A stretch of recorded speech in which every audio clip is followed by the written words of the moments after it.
They blamed her for everything, every disagreement, every misunderstanding, every uncomfortable truth. Whenever something went wrong, the answer was always the same.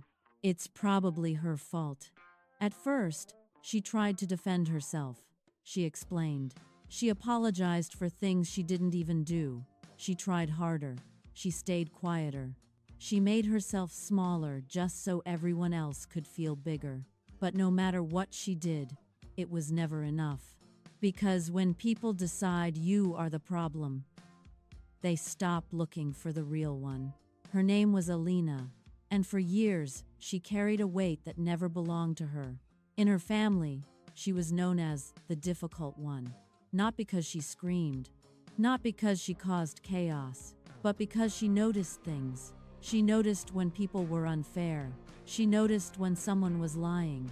She noticed when something felt wrong. And when she spoke about it, they called her dramatic. When she tried to set boundaries, they called her disrespectful. When she stayed quiet, they said she was cold. It felt like living inside a courtroom where the verdict had already been decided, guilty. No matter what she said, no matter what she did. At family gatherings, the jokes were always directed at her. You're too sensitive. You always make things complicated. You overthink everything. People laughed. But she didn't. Because deep down, those words stayed with her long after the laughter ended. There were nights when she sat alone in her room wondering something painful. What if they're right? What if I really am the problem? That question slowly began to live inside her mind.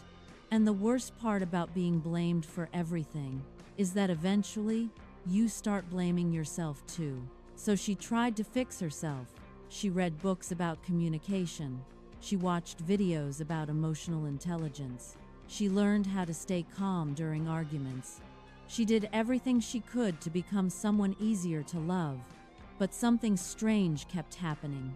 The more she improved herself, the more they criticized her. If she stayed quiet during an argument, they said she was being passive-aggressive. If she spoke calmly, they said she was being manipulative. If she left the room to avoid conflict, they said she was running away. It didn't matter what she did.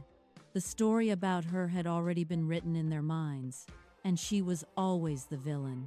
One evening, after another exhausting argument, she sat alone in the kitchen long after everyone had gone to sleep.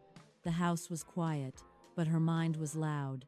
She replayed every conversation, every